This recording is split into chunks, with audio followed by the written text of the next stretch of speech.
Viewers, 5 weeks into their campaign, it appears that Israel is making great headway. It's tasting success. Viewers, the Hamas headquarters is now besieged, and Israel is very close to its stated aim of dismantling elements of Hamas that it claims will prevent Hamas from becoming a military threat again, or even a government again. They're very close. How do we know this? Because they are at the al-shifa hospital in the heart of Gaza city, above which, viewers, is the entire panoply of tunnels and military infrastructure that Hamas amassed and turned into its headquarters. But viewers, as this campaign has been unfolding, allowing Israel to achieve its stated task of eliminating a terror organization, protests are intensifying, calling for an immediate ceasefire. Many people are blaming Israel for doing what? For taking out the Hamas. This would be odd because Hamas is a terror organization. So why are these protesters not making the point that they have no loyalty towards Hamas? Hamas should be taken out. It should be completely rubbed into the soil, eliminated. Until that doesn't happen, there should be no ceasefire. Instead, it's the other way around, viewers. Let's listen into some of these protesters first.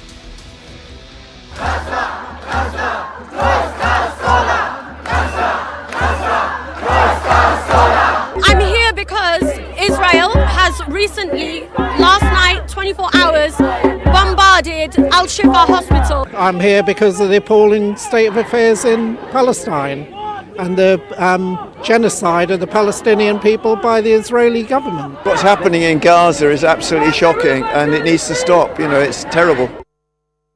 Well, let me bring in Rachael Azaria, as also Dr. Ranganathan with us, and of course Isa Amro, Palestinian activist. Rachael Azaria, let me ask you, you've been former member of the Senate and former Deputy Mayor of Jerusalem. Today, a large number of people are hitting the streets across the globe, and they're calling for a halt in this campaign. Do you think that call is justified, given the fact that there have been mounting civilian casualties also now?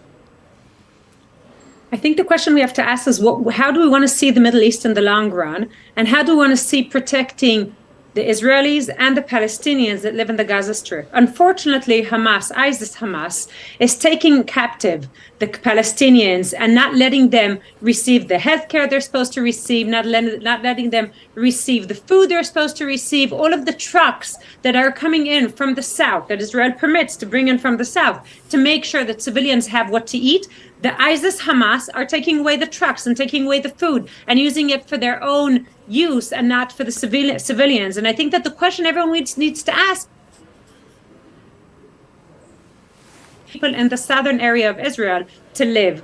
And I can say that what's most important to us is to make sure that women and children and all the civilians can live in peace. The problem is that ISIS-Hamas is interested in kidnapping children and beheading children, in executing women, in raping women, and therefore we can't have this kind of negotiation discussion with the Hamas. Also, ISIS-Hamas. I also want to remind everyone that ISIS-Hamas was elected years ago with no one knowing what they want to do. And we know the very common phrase about democracy: one man, one vote. In the Gaza Strip, it's one man, one vote, one time. Since they were elected, they're just doing everything they want to do. And everyone on the Gaza Strip, unfortunately, is living under dictatorship. So I think that if we look at the future of the Middle East and the future of Israel and the Palestinians, which is very important to us because these are our neighbors and this is where we live and would really, really want to live in peace and quiet, we can do that only if ISIS-Hamas is out of our neighborhood. Okay, ISIS-Hamas is out of our neighborhood. Let me bring in Isa Amro. Isa Amro, very quickly to you, sir. How can we have a ceasefire when precious lives are being held hostage by a terror organization? A ceasefire at this time, you would appreciate, sir, would only embolden more acts of such terror. So if we remove Hamas from Gaza and from all over the world, will Palestinians have peace and justice and freedom? Hamas is a symptom of Israeli occupation and apartheid, and the Israeli occupation is in West Bank, in Gaza, in East Jerusalem, and according to the international law and the international consensus that the main problem is the occupation and the main problem is apartheid. We all want peace. We all want justice. We all want to implement the international law in everybody.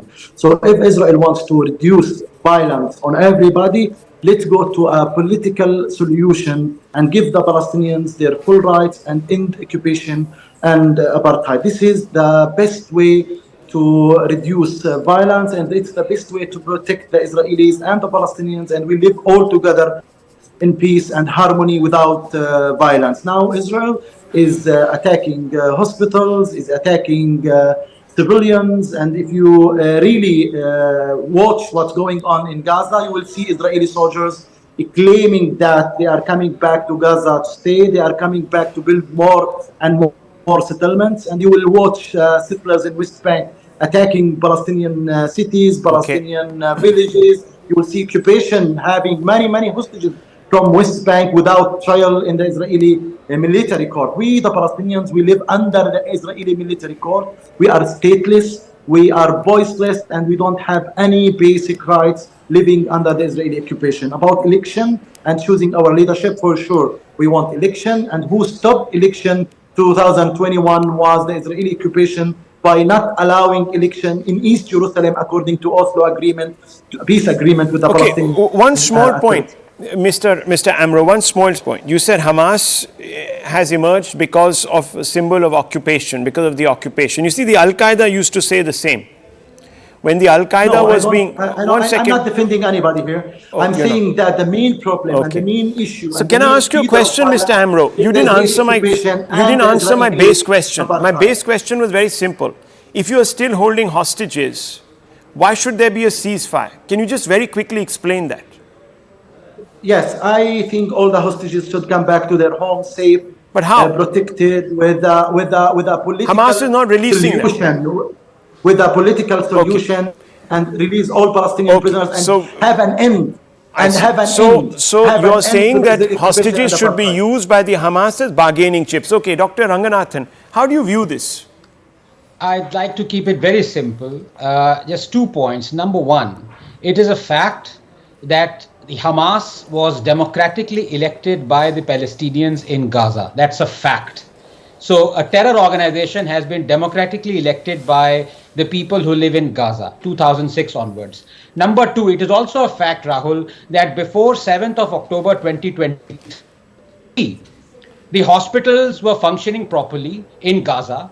No Palestinians were being killed. If after that, this thing is happening, people are being killed, innocents are being killed, it is because of what happened on the 7th of October, perpetrated by a democratically elected Hamas, a terror organization. Now there are 4 people, as I said, I want to keep it very simple. You know, none of this gibberish here and there. There are 4 people on this panel. I ask a very simple question. Were Israeli babies beheaded and stuffed in oven by Hamas? Yes or no? I say yes. You ask the other 2. Yes, they were. Of course they were. Of course, right. We know it. It's not a discussion. There were no babies beheaded, no evidence of babies beheaded. Come on, there were babies beheaded. There we go. No way. You can't say that. The truth. No. Even Times of Israel today. I'm sorry. Okay, well, viewers, look. Times of Israel today talked about the Viewers, I think the time for Palestinians to constantly play the victim card is pretty much over. You see, that's the problem here.